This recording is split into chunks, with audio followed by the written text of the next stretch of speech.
Buenos días. Empiezo entonces la lectura del texto que nos puso el profesor. Como título, Pensar como un economista. Introducción. Todo campo de estudio tiene su propio lenguaje, su propio proceso, sus métodos de investigación, su propia forma de pensar. La economía no es diferente. Cuando el lector se embarque en el estudio de la economía, los conocimientos con los que afrontará la disciplina van a ser muy diferentes a los de su profesor. Tendrán que aprender multitud de términos nuevos como cualquier nueva disciplina. También tendrán que ver cómo enfocan los economistas su trabajo y cómo se desarrollan las nuevas ideas de materia y se refinan con el paso del tiempo. Uno de los retos a los que se enfrentan los estudiantes de economía se hallan en que muchos de los términos que emplean también se utilizan en el lenguaje diario. Sin embargo, estos términos tienen un significado específico en economía, por lo que el reto es dejar al lado el significado que tiene la vida diaria y darle significado que les dan los economistas. Muchos de los conceptos en los que encontrarán este libro son abstractos. Los conceptos abstractos son aquellos que son concretos o reales. No tienen ninguna cualidad tangible. Hablaremos, por ejemplo, de mercados, eficiencia, ventaja comparativa y equilibrio, pero no es fácil ver físicamente estos conceptos. También hay algunos que son fundamentales en la disciplina. Si se denominan Si se denominan, actúan como un portal que permiten pensar como un economista. Una vez denominados, nunca se pensará de nuevo de la misma forma y nunca se verá en cuestión de la misma manera. Estos conceptos se denominan conceptos umbral. El lector puede obtener más información en conceptos. Cuando estudie los capítulos observará que no siempre es fácil pensar como un economista y que habrá ocasiones en las que estará confuso y le permitirá que alguna de las ideas y conceptos se le presentan van contra el sentido, es decir, son contrarios a los que dictan la institución. Lo que la experiencia será lo que se denomina conocimientos problemáticos. No se preocupe, lo que experimentará es absolutamente normal y forma parte del proceso de aprendizaje. A medida que avance en este proceso, realizará nueva información que le permitirá analizar de una manera nueva y útil el mundo en el que vive. Este capítulo se analizará el método de esta disciplina, que es lo que caracteriza el modo en que los economistas abordan una cuestión que significa pensar como economista. ¿Qué instrumentos utilizarán los economistas para explicar al mundo en el que vivimos?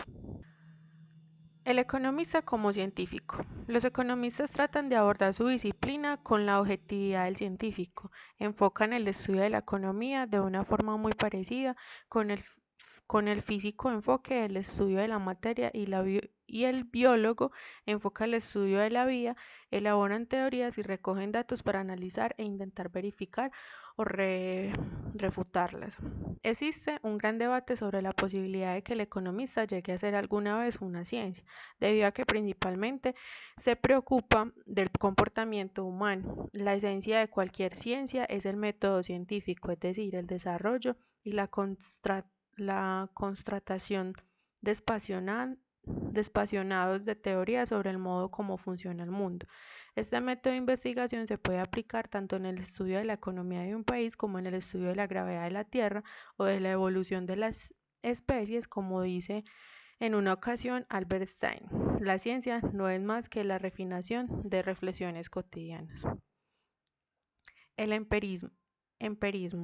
Según uno de los 10 principios de la economía, los precios suben cuando el gobierno imprime demasiado dinero. Para hacer esa afirmación tenemos que tener algunas pruebas de que eso es realmente así. Como ha averiguado los economistas que si se imprime mucho dinero, suben los precios, los datos en los que se basa este principio son empíricos, lo cual significa que se ha recogido información por medio de la observación de la experiencia o de la realización de un experimento como con un suceso o un fenómeno como un periodo de subida de los precios.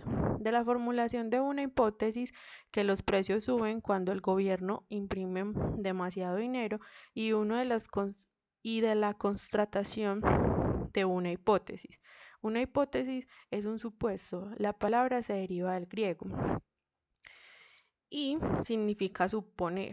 Se puede desarrollar una hipótesis por medio de la observación de fenómenos o podríamos denominar razonamiento hipótico. Una vez desarrollada, el economista puede utilizar el método científico para constatarla y ver si se puede apoyar, refutar o no existen datos para apoyarla de ninguna de las maneras o para utilizar el razonamiento intuitivo para explicarla.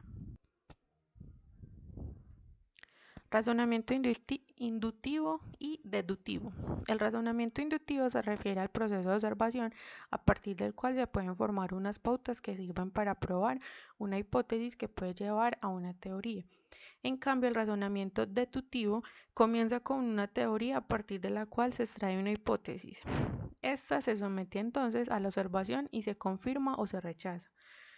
Uno no es mejor que el otro, en formas distintas de investigar y se puede estar estrechamente relacionadas entre sí. Lo importante es que siempre realicen cualquier investigación con un cierto grado de conciencia crítica, que no se acepten simplemente a las conclusiones extraídas de la investigación, sino que supongan en cuestión y se contraste de nuevo. Por medio de este proceso circular es posible refinar y mejorar las teorías y las explicaciones, lo cual permite a su vez tomar decisiones más documentadas. Un ejemplo clásico de la relación entre el razonamiento inductivo y razonamiento deductivo es la observación de los cisnes. El investigador observa un río por el que pasan unos cisnes nadando. Todos los cisnes que observan son blancos. Al final del periodo de observación llega a una conclusión de que todos los cisnes son blancos. Los datos recogidos confirman la hipótesis de todos los cisnes son blancos. Se podría desarrollar una teoría sobre los motivos por los que los cisnes siempre son blancos para explicar este fenómeno. La contratación posterior de la hipótesis podría confirmar que según los datos todos los cisnes son blancos y la hipótesis podría aceptar durante muchos años hasta que un día alguien viera un cisne negro. En ese momento se rechaza la hipótesis y ahí hay que modificar la teoría. Eso puede llevar a investigar que el investigador comenzara a preguntarse por qué la mayoría de los cisnes parece que son blancos y por qué motivos puede haber algún cisne negro, lo cual puede ser de nuevo objetivo de una investigación empírica. Teorías. En este libro examinaremos teorías. Las teorías se pueden utilizar para explicar algo y hacer predicciones. La teoría de las curvas de indiferencia y de las rectas presupuestarias se pueden utilizar para explicar la conducta del consumidor. Sin embargo, se pueden desarrollar teorías sin realizar una investigación empírica. En 1982, el Premio Nobel de Economía, Wassily Leoffi, lamentó la ausencia de investigaciones empíricas sistemáticas en la economía a costa de una ausencia de teorización. Leoff había examinado los artículos de American Economic y habían observado que una elevada producción contenía modelos que no se basaban en ningún dato y analizaban las cuestiones sin datos que lo apoyaran. En cambio, los artículos basados en datos primarios generados por el autor o datos secundarios y utilizaban contrataciones estadísticas adecuadas para realizar conclusiones era una minoría. Era sensato basar las decisiones o medidas económicas en los conocimientos generados por investigaciones que no se habían sometido a los rigores de los métodos empíricos. Sí se puede decir que la teorización per se es una tradición en la economía racionalista, en el cual la economía utiliza la lógica, la razón y la inducción para extraer conclusiones. Una gran parte de la lógica puede estar basada en supuestos no sustentados por ningún dato. Por ejemplo, la teoría de la conducta del consumidor postula supuestos sobre la manera en que se comportan los seres humanos cuando toman decisiones de un consumo. Por ejemplo, los consumidores actúan racionalmente, prefieren una cantidad mayor o menor y deciden de sus compras basándose en el puro egoísmo. La economía empirística parte de las observaciones y datos para desarrollar modelos que reflejan esos datos. Estos modelos se pueden utilizar para extraer conclusiones y realizar predicciones. Las observaciones de la conducta de los consumidores inducen a pensar que los seres humanos no actúan racionalmente cuando deciden sus compras. Se puede desarrollar modelos que representan los datos, cómo se comportan los seres humanos como consumidores, y utilizarlos para formular teorías que ayuden a realizar predicciones sobre la conducta de los consumidores o diferentes situaciones. Aunque los datos confirmen la hipótesis, ese es un motivo para que el economista se cruce de brazos y se relaje contento porque se ha encontrado la verdad. Las cosas cambian, se pueden obtener nueva información, adquirir nuevas experiencias o realizar nuevas observaciones para que repunten la hipótesis y obliguen a realizar o refinarla en un proceso que nunca se acaba. El método científico, observación, teoría y sus observaciones. La interacción entre la teoría y la observación es fundamental en la metodología adoptada en el campo de la economía. Volvemos al principio en el que los precios suben cuando el gobierno imprime demasiado dinero. Cuando pudo surgir este principio, un economista podría vivir en un país en que los precios subirán rápidamente y movido por esta observación desarrolla una teoría de la inflación. La teoría podría afirmar que la inflación es alta cuando el gobierno imprime demasiado dinero. Para contrastar esta teoría, el economista podría recoger datos de muchos países sobre los precios y dinero y analizarlos. Si el crecimiento de la cantidad de dinero no estuviera relacionado en absoluto con la tasa en la que suben los precios, el economista comenzará a dudar de la validez de su teoría de la inflación. Si el crecimiento del dinero y la inflación estuvieran estrechamente correlacionados en los datos internacionales, como uno de los hechos lo están, confirmaría más su teoría. Aunque los economistas utilizan la teoría y la observación como otros científicos, se encuentran con un obstáculo que hace que su tarea sea especialmente desafiante. En economía a menudo es difícil hacer experimentos. Los físicos que estudian la gravedad pueden tirar muchos objetos en sus laboratorios para obtener datos con lo que contrasta su teoría. En cambio, los economistas que estudian la inflación no pueden manipular la política monetaria de un país simplemente para obtener datos útiles. Al igual que los astrónomos y biólogos evaluativos, normalmente tienen que conformarse con los datos que le proporciona el mundo. Para hallar un sustituto de los experimentos del laboratorio, los economistas presentan especial atención a los experimentos naturales que ofrece la historia. Por ejemplo, cuando estalla una guerra en el Medio Oriente que interrumpe el suministro de crudo, los precios del petróleo se disparan en todo el mundo. Eso reduce el nivel de vida de los consumidores de petróleo y de sus derivados. Plantea una difícil decisión a los responsables de la política económica, lo cual es la respuesta mejor, pero los científicos economistas le brindan la oportunidad de ver cómo afecta un recurso natural fundamental a la economía de todo el mundo, y esta oportunidad persiste mucho después de que haya dejado de subir los precios del petróleo durante la guerra. Este libro analizaremos pues muchos episodios históricos. Merece la pena estudiarlos porque nos permiten comprender la economía del pasado y los que es más importante porque nos permite ilustrar y evaluar las teorías económicas actuales. Empirismo o racionalismo. Como ocurren muchas cosas en economía, no existe una respuesta correcta a esta pregunta.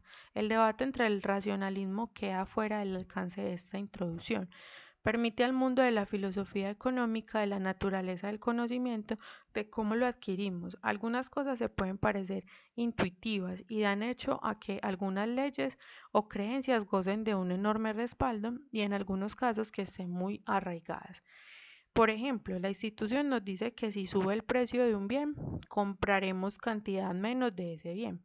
Después del punto de vista racional, eso también tendría sentido y la lógica nos diría que si el precio de un bien es más alto, cambia la manera en que vemos ese bien, independiente de que ahora podamos adquirirlo y de cómo veamos la relación con otros podríamos comprar y son parecidos. Teniendo todo eso en cuenta, debemos concluir que cuando suben los precios la cantidad comprada disminuye. En conclusión, se podría generalizar, es decir, extender razonamiento que hemos hecho sobre el bien o casi todo lo demás. Algunas de estas conclusiones pueden convertirse en verdades manifestadas, aceptadas por la opinión pública. Por ejemplo, la idea de que una elevada proporción de las personas que solicitan prestaciones sociales son gorrones, de que si aumentan la inmigración habrá menos empleo por la población autóctona, de que el aumento de las emisiones de carbono agravará el calentamiento del planeta o de que la manera de reducir el déficit presupuestario es bajar los impuestos, pues pueden ser todas ellas verdades ampliamente aceptadas. Los economistas son conscientes del debate entre el racionalismo o el empirista, pero la idea de que el método científico se puede aplicar a la economía como disciplina y ayuda a mejorar nuestros conocimientos y aumentarlos independientemente de cómo lleguemos a ellos por medio de una observación inicial o de teorías, goza actualmente de una amplia aceptación. La economía de Cabri-Head Joans Robinson posiblemente captó cómo bien el debate dado, dijo a la economía, camina cojeando con un pie en hipótesis no contrastadas y otros en eslóganes incontrastables. Nuestra tarea es poner orden lo mejor que podamos en esta mezcla de ideología y ciencia. El papel de los presupuestos. Si le preguntamos a un físico cuánto tardaría en una bala en caer desde el alto de la torre de Pisa, probablemente nos responderá suponiendo que cae en un espacio. Naturalmente, este supuesto es falso. En realidad, el edificio está rodeado de aire, que ejerce una fricción sobre la bala que cae y frena su caída. Sin embargo, el físico señalará correctamente que la fricción ejercida sobre la bala es tan pequeña que su efecto es insignificante. El supuesto de que la bala cae a un vacío simplifica extraordinariamente el problema sin afectar significativamente a la respuesta. Los economistas postulan supuestos por la misma razón. Estos pueden simplificar el complejo mundo y permitir comprenderlo más fácilmente. Por ejemplo, para estudiar los efectos del comercio internacional, podríamos suponer que el mundo está formado únicamente por dos países y que cada uno de ellos solo produce dos bienes. Naturalmente, en la vida real hay docenas de países, cada uno de los cuales produce miles de bienes de diferentes tipos. Pero suponiendo que hay dos países y dos bienes, podemos centrar nuestro estudio en la esencia del problema. Una vez que comprendamos el comercio internacional en este mundo imaginario de los dos países y dos bienes, estamos en mejores condiciones para comprender el comercio internacional en el mundo más complejo en el que vivamos. El arte del pensamiento científico está en saber qué supuestos debemos postular. Supongamos, por ejemplo, que en un lugar de tirar una bala desde el alto del edificio, tiramos una pelota de playa. Nuestro físico se daría cuenta de que el supuesto de la ausencia de fricción es mucho menor exacto en este caso. La fricción ejerce una fuerza mayor en la pelota de playa que en la bala, porque la pelota es mucho mayor y además los efectos de fricción del aire pueden no ser insignificantes en relación con el peso de la pelota, ya que pesa poco. El supuesto de que la gravedad actúa en un espacio puede ser pues razonable para estudiar la caída de una bala, pero para estudiar la caída de una pelota de playa. Los economistas también utilizan diferentes supuestos para estudiar distintas cuestiones. ¿Qué ocurre con la demanda si varía el precio? Pero supongamos que las rentas se mantienen constantes. Si suponemos que hay competencia perfecta en una industria, ¿qué ocurre en los beneficios de a largo plazo? ¿Qué ocurre con la economía cuando el gobierno altera la cantidad de dinero en circulación si suponemos que los precios no varían mucho a corto plazo? ¿Qué ocurre a largo plazo si suponemos que los precios son flexibles? Como hemos visto antes, estos supuestos deben utilizarse con cuidado y someterse a contrastes para ver a qué medida son razonables, de la misma manera en el que físico considera razonable abandonar el supuesto de la fricción cuando examina el efecto de la caída de la bala desde la torre. Los experimentos de la economía. Como la economía es una ciencia que se ocupa del estudio del comportamiento humano, no siempre es posible realizar experimentos de la misma manera que las ciencias físicas como la biología, la química y la física. Sin embargo, en la economía existen dos grandes campos de experimentación que merecen la pena señalar. En economía se puede realizar experimentos en un laboratorio en el que se puede recoger datos observando el comportamiento de un individuo o de un grupo, realizando cuestionarios y encuestas, entrevistas, etcétera, o recogiendo y analizando los datos que existen, como los salarios, los precios, las cotizaciones bursátiles y el volumen del comercio, los niveles de desempleo, la inflación, etcétera. Se puede analizar los datos con relación con el objeto de investigación y extraer conclusiones que ayuden a adquirir nuestro conocimiento o refinar y mejorar los que existen. Las conclusiones extraídas de esos experimentos se pueden generalizar. En otras palabras, los resultados de los experimentos se pueden sacar del laboratorio para explicar la conducta, los fenómenos económicos y realizar predicciones.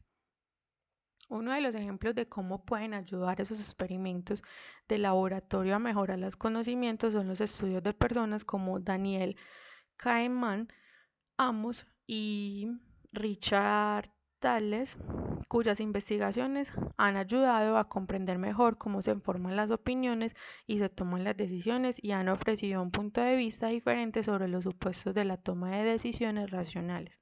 Por ejemplo, Tarler ha relacionado algunos experimentos para ver cómo responden los individuos ante diferentes preguntas sobre las pérdidas y ganancias en relación con el punto de referencia.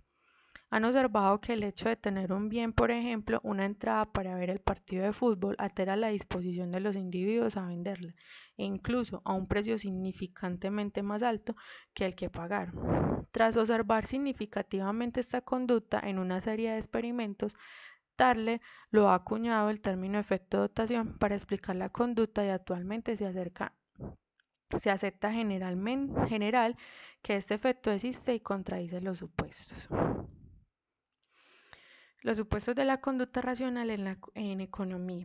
En el capítulo 5 examinaremos más detalladamente esta cuestión. Tarle ha trabajado con Kahneman y Tversky y ha ampliado la teoría para distinguir entre los bienes que se tienen para comerciar y a los que se tienen para utilizarlos. Según los autores, el efecto de dotación no es universal, es más fuerte cuando los bienes se tienen para utilizarlos. El segundo tipo de experimento en economía son los experimentos naturales.